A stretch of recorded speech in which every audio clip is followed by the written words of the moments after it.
With Hashem's loving grace, we're learning a lesson about Bitachon, trust in Hashem. Rebbe Nachman told a beautiful story that shows us that we don't have to worry about anything in the world except being close to Hashem. No one, people think their bosses, their income is up to their bosses, up to their clients, up to competitors. No one could affect, no one could touch a hair on your head or a halfpenny, like they say in the UK, a half of a cent that's coming to you. If Hashem says it's ordained for you, you're going to get it. You're going to get it. So we only have to worry about our closeness to Hashem and nothing else. And the story is based on a king. And there was a king who thought he was the happiest person in the kingdom.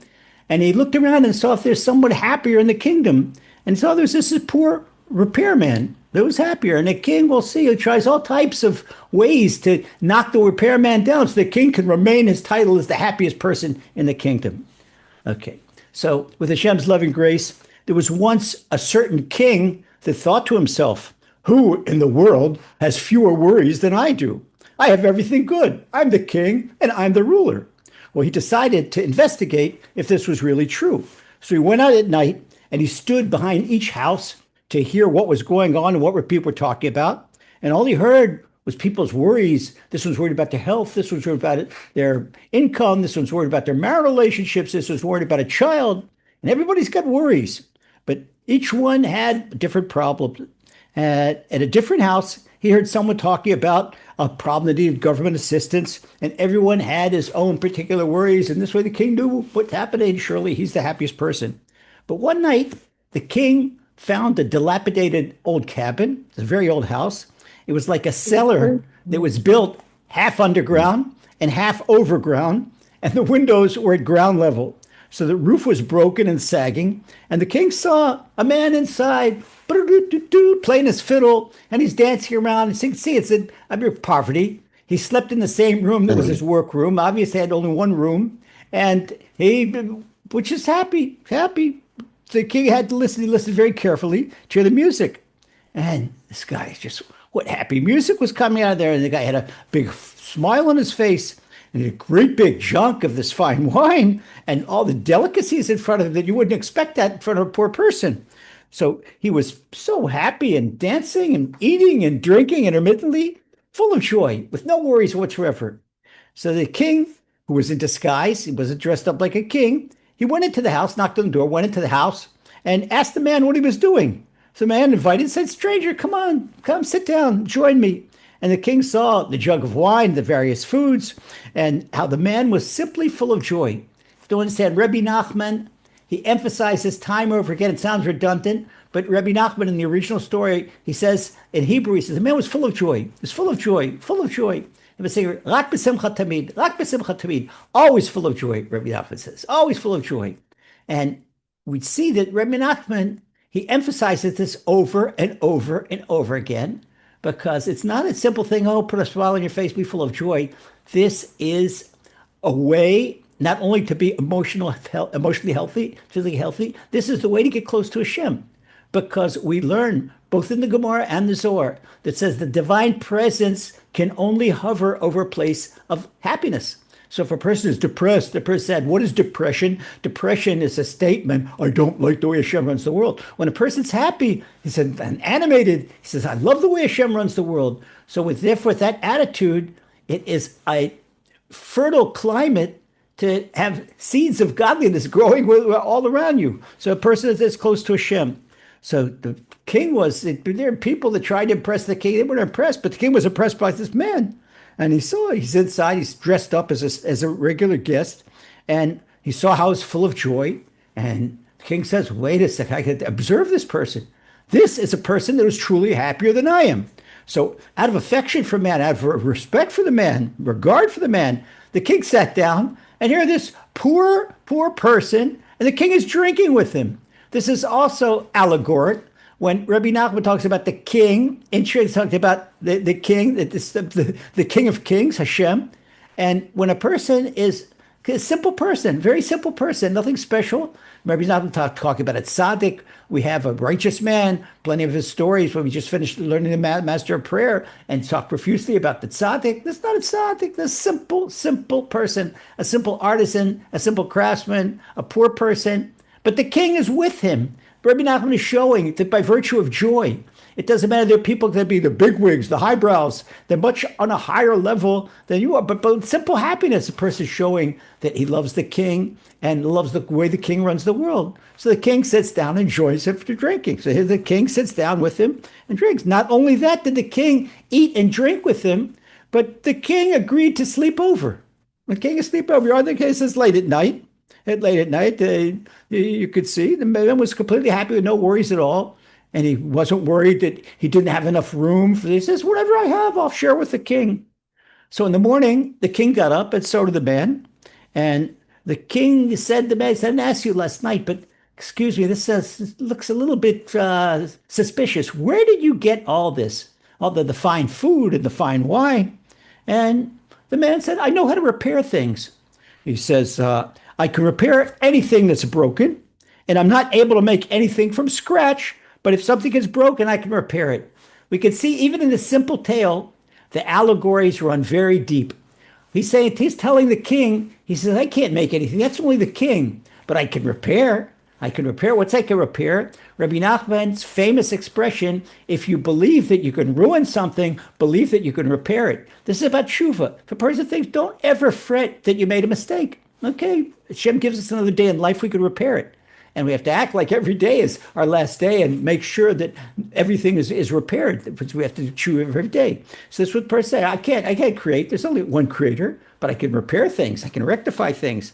So every morning I go out to work and I repair a few things. I look, so that's once I've earned 5 or 6 shillings. Maybe tell you about 5 or 6 pounds. He earns $8 or $10. Then he goes and he buys his food and drink for himself. He doesn't care about tomorrow. He's not worried about tomorrow, that the king is going to give him what he needs. The king upstairs is going to give him what he needs every single day. And he rejoices. So the king heard this to himself. He says, I'm going to spoil this for him. That's what the king is doing. That the king is making a test of his bitachon, a test of his trust. This is, we look at the intrinsic. But the earthly king is jealous. But the real king is testing and jealous, because nothing can happen in this world without the King of Kings, without Hashem. So the king, telling the story on the basis of the king here down here on earth, every once in a while we jump upstairs and see what the underground meaning is, the underlying meaning. The king says, I'm going to spoil this for him. So the king went back to the palace, and he took off his disguise and put on his kingly robes, and he issued a decree that if anyone had need to repair anything, then they should buy something new. That for this, until further notice, nothing in the kingdom may be repaired. Can't repair it. So he said, the repairman, he can't create anything new. He can only repair. So what the king thought, he says, okay, I'm now choking this man's income, and now let's see what happens to him. He's testing himself to see what happens. So that morning, the man went out looking for people. Maybe this person has a watch to repair, or a person has sometimes an old tool to repair, or a hammer with a broken handle, and maybe that needs repair. But he couldn't find. Said that didn't he find the people told him, sorry, Mr. Repairman, we can't give it. The king says we have to buy everything new. We're not allowed to repair anything old. So he was upset about this. But Rebbe Nachman says he trusted in Hashem. He trusted in God. So Ed was walking around, and he was looking for whatever Hashem sends his way. This is something, very important lesson. Many people, they want to dictate their conditions to Hashem. Hashem, they say, you have to run the world according to the way I want it. So people, sometimes they get letters from people, inquiries from people, Rabbi, give me a blessing that I should get a job in such and such. I get a job in such and such a field. And I asked them, they said, well, have you been working? No, I haven't been working for 4 or 5 months, the guy says. I said, well, but the thing is, Rebbe Nachman's suggestion is until you find what you want to do, take any job you could get. Take any job. It's not your work. It's not your work that generates the income. It's Hashem. It's just we do our work in order to correct the world. So don't think for one moment that because you don't have a job or you don't have a particular job that you're going to have enough money. You're going to get exactly what Hashem decrees for you. Now, it takes strong faith, strong emunah. And then emunah is the bachelor's degree. The master's degree program is Bitachon, this trust, where trust is applied emunah when it comes to physical and security matters. Okay, so he's walking around, and Rebbe Nachman says, looking around, he's looking for work. And we're going to see that he's going to accept whatever comes in his way. So this is Hashem giving this too. So he's walking around. You notice a householder, a simple householder, not particularly strong, chopping wood. And he thought to himself, well, this balabait, he's too weak to chop wood. So he went up to him and he said to the person who was obviously a merchant or something, a school teacher, someone, he says, why do you have to chop wood? Is this befitting to your status? And the person said, well, I tried to find someone to chop wood for me, but I couldn't find anyone. So I was forced to chop myself. It's winter, it's cold, I need wood. But the repairman says, give me the axe. I said, I'll chop wood for you. So he chopped the wood, and the householder paid him a shilling. Okay, paid him a shilling. So he said, hey, wait a second. This is also a great way to make a living, not just to be a repairman, be a handyman, or be what we call in Hebrew a kolboinik. Johnny does everything. So he went to chop more wood until he earned 6 shillings. It's the winter, and he saw if this wood person needed wood, there are going to be other people. So he made a little bit of occupational lateral movement, and from a repairman, he became a wood chopper. So he came home with his 6 shillings, his daily income. And again, he bought his entire meal. He bought a beautiful jug of wine. He bought his meat and his delicacies and picked up his violin again. And he was so happy. Yeah, it's got income just like every day. Nothing has changed. Hashem has sent him everything he needs. And that night, he drank, he ate, he played his violin, he danced. And Rebbe Nachman says he was exceedingly happy. Okay? He was exceedingly happy. So that night again, the king disguised himself and he peered through the window. He wanted to come back and see what's happening to this guy. He's starving. Is he sitting? He's miserable. He's unemployed. There's no income. But he looked through the window of the man's house and he saw him sitting there with his food and his drink, just like the night before, in a great mood. And he was very happy. So the king went into the house, and as the previous night, he slept there. And in the morning, the man arose and the king came out. So the king got up also. And you still think this king was his old friend. The old friend came back to visit him and could see also, since this person has trust, he does the mitzvah, the good deed of having guests. He's not worried about where his next meal has come from. He said, like, this came from Hashem. Hashem has given me enough for the guest also. And he's more than happy. This is who was a wonderful host. Our forefather Abraham. He wasn't worried with having enough. Hashem will give him enough. So the next morning, the king also interrogates the king, the disguised guest who was really the king. He says, where did you get this money from? And how did you buy the wine and the food from last night?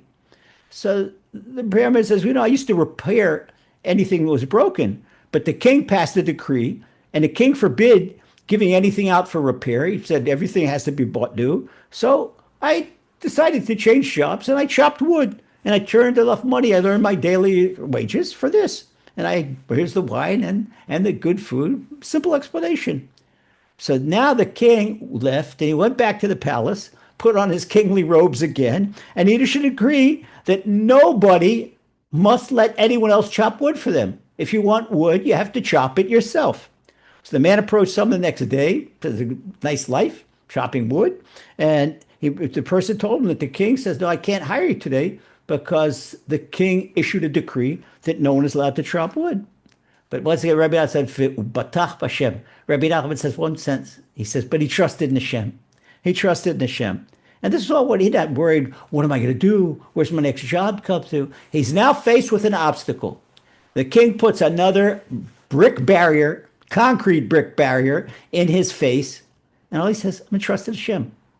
That with a person with trust and a person with emunah, that the barriers that come into their lives, they're a mirage. They're fiction. They go poof. It's like the brick wall is made out of feathers. You go poof, and it's blown away. It's dispersed. So this is what Rebbe Nachman does. His first reaction. This is his gut reaction. This is his default. His default when he faces a problem and he trusted in Hashem. So we have repeated sentences. Rebbe Nachman repeated says he was very happy all the time. Tamid b'simcha, and he trusted Hashem. Bitach b'Hashem. This is words of Isaiah. So he trusted Hashem, and he was walking around. Okay, there's no work today. The third day came to woke up. He says, no work today as a repairman. No work today as a wood chopper. And he looked around. He didn't know what was going to be done, but he got up and started walking. This is another lesson that Rebbe Nachman is teaching somebody that's unemployed. Don't be lethargic. Don't be depressed. Don't lie in bed. Get up, go to the early minyan, go pray at 6, 7, 7:30 and finish your morning prayers. Then go out, eat your breakfast and hit the pavement. Hit the pavement.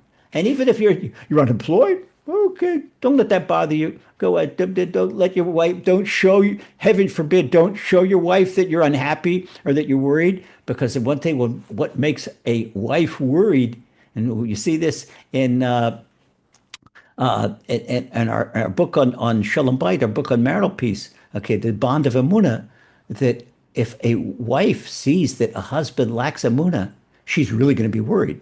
But gives a wife confidence when she sees her husband has Emunah. Don't worry, just like we ate yesterday, we're eating tomorrow, and not worried about a thing. So he goes out, he does not know where the day's income is going to be. He does not have an organized place of work. He is not going to receive a paycheck from some boss. Since he trusted Hashem, his only boss is Hashem. This guy is truly free. This is economic freedom. Trust in Hashem is economic freedom. So he goes out, now he sees, and he walks past a stable, and he sees a landowner is cleaning his own stable. So he goes up to him and he says, excuse me, sir, you're an estate owner. It's not befitting that you should clean your own stable. So the landowner says, it's hard, good help is hard to find. I look for somebody to clean my stable, and people don't want to clean stables nowadays. He says, don't worry, sir. Let me have the pitchfork and let me have the shovel. I'll clean your stable. So he set to work and he cleaned up the whole stable, and the landowner gave him 2 shillings. So he went along and he went to places where he saw other people with stables, and he cleaned their stables too. He cleaned 3 stables like that. And he came home with 6 shillings. He came up with the same 6 shillings. So he bought his whole feast, bought his wonderful wine, and bought his meat and his salads, everything he needed. And meal was a meal. This is a famous expression Rebbe Nachman says here in the original Hebrew, and it says in the Yiddish, the original Yiddish, it was translated here from the Yiddish. In the original Yiddish, it says here, and the Suda is given a Suda. Because he was really happy. We have this expression that when we get up from the Shabbat table and we have such wonderful feed, we say that the Suda is given a Suda. It's a famous expression from this tale of Bitachon. The feast was a feast. It was a really good meal. And he was extremely happy. Took his violin and he's dancing. Well, again, now the third night, the king comes to look. He shut one door, no repairing. He shut another door, no wood chopping. Oh, so now what this guy do? The king thinks that he's not going to have any solution, but he has a solution, because his solution depends not on the king, but on the King of Kings. So this is what we say when a person fears the one God. Hashem is one. There's one, and his name is one. A person fears no one. But a person fears lots of things, that they have many fears. If a person doesn't fear one, he'll fear many, many fears. Okay, but if you fear one, you fear no one. So again, the king came to look on the third night and saw that everything was just like it was before. The fine wine on the table, the food with all on the table. And the king again went inside, invited himself, and stayed with the poor man, spent the night there. So the king said, when they woke up in the third morning, he said, how did you manage? And I told him, I cleaned stables. This is something I didn't expect from that, okay? So the king issued a decree, went back to the palace, put on his kingly robes, and issued a decree that no one is allowed to hire anyone to clean stables. If you want your stable clean, you have to clean your own stable until further notice. So the next morning, the 4th morning, the repairman and then wood chopper, and then the stable cleaner, went looking for more stables to clean. He couldn't find a stable to clean because the king made a decree forbidding cleaning stables. So the man went to the king's officer to sign up as a soldier. And now decided he's going to recruit in the army. Okay, the army gets paid. So some soldiers are forcibly conscripted for army service, but others are hired soldiers and volunteer. They just for pay. So the man went to the recruiting officer and to sign up for pay, but he made a condition. He says, I'm willing to serve in the army, but I'm not going to sign permanently, just temporary. And I need to receive my pay every day for the day's work. So the officer was happy because the army needed people and immediately dressed him in an army uniform. And he hung a sword at his side and he sent him where he was needed to pick the job. So toward evening, after he completed all his duties, he threw off his uniform and went to buy his whole meal. And the meal was a meal. Rebbe Nachman says, and the Suda is given a Suda. The meal was a meal. Had the same wine and his chicken, his fish, his meat, everything. So he went home and was very happy. He took his violin and started playing. Again, the king went and saw it. This is the fifth time. And the king saw that he's the same guy. He's eating, he's drinking, he's playing his violin, he's singing, he's dancing. He's a complete happiness. Nothing has changed. King has closed, locked one door, locked another door, locked the third door. Nothing. And so the king in the morning asked him how he managed. And the man told him what he'd done. He says, I went and I enlisted in the army and I became a day soldier. So the king summoned the recruiting officer. And the king told him not to pay wages to anyone that day. Today, you don't pay anyone. So the recruiter that day, the man went to his recruiting officer to collect his day's pay. And the officer refused to give it to him. He said, no, this is, but the repairman, he said to the officer, he says, wait a second, I signed on a condition. We signed it, that you pay me every day. And the king, no, but the recruiting officer says the king decreed not to pay anyone today. So I can't do anything against the king's thing, but all the pleas were of no avail. What does Rebbe Nachman tell in this sense? All the pleas are no avail. Any appeal to flesh and blood for mercy, you care about, people don't care. People don't care. The people are innately, the mammals, they're worried about themselves. They're worried about their own food. You cannot find salvation. Rebbe Nachman, don't ever expect salvation from flesh and blood. There's no salvation. People think they go to the lawyer, or they go to the doctor, or they go here, they go there. You would say they go to the employment agency. You say if you're in Joburg, you need a job, and you go to Fumani. Okay, but Fumani is a messenger from Hashem.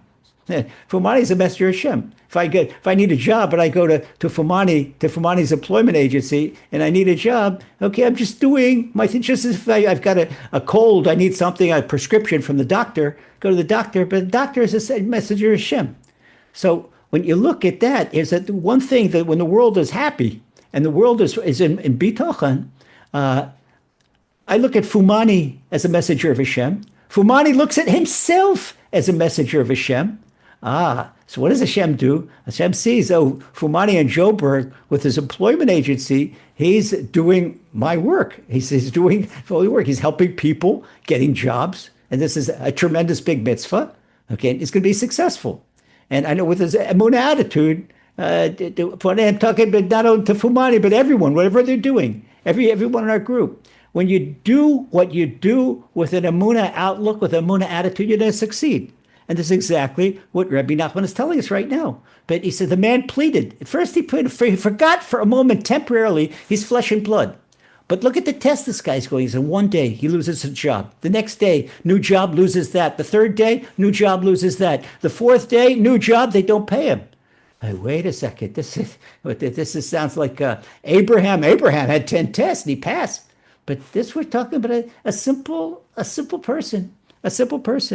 But he beginning maybe forgot himself for a moment and he pleaded with the officer. But nothing's happened. The officer says it's impossible to pay. Why? The king won't let me. This is showing. Now we go back up to the heavenly king. This is Hashem testing him in emunah. Okay, so what did the man do? He's not worried.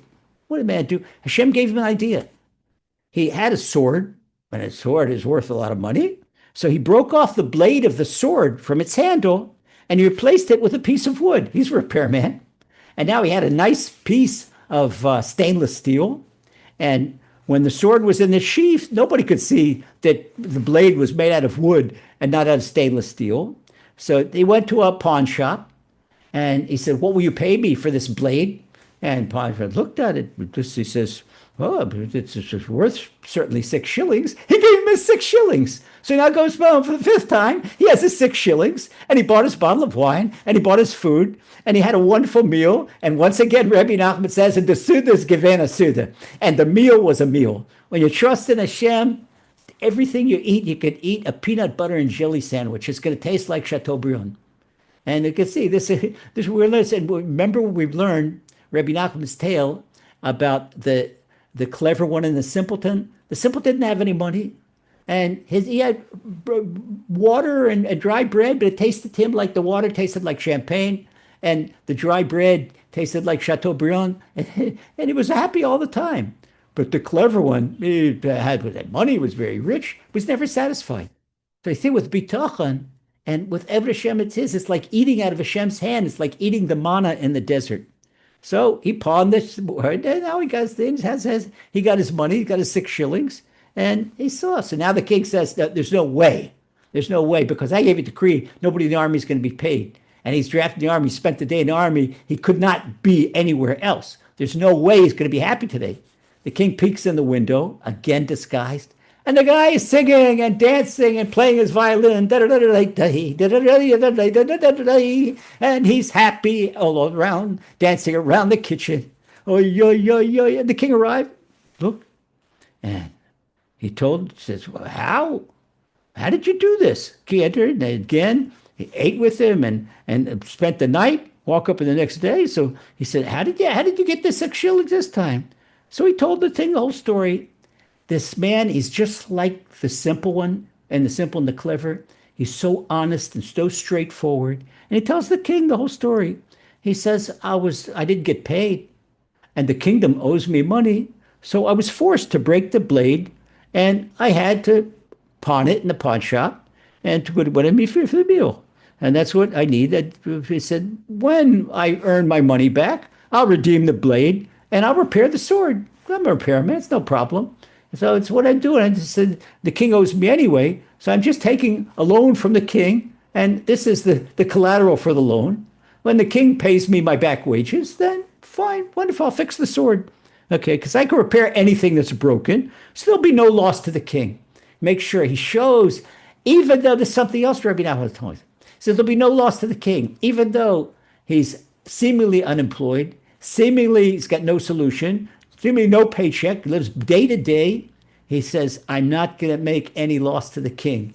He continues what he needs to do, continues his prayer, continues with Emunah. Everything is normal. This is such a deep, it looks so simple, but it's so in-depth. This Rebbe Nachman is a master storyteller that can convey these deepest message in the most simple circumstances. So the king went back to the palace and he called the recruiting officer. Okay, now what's going to happen? And he told that a certain person should be condemned to death. And he instructed the officer that this particular soldier that he had hired and order him and only him to cut off the condemned person's head.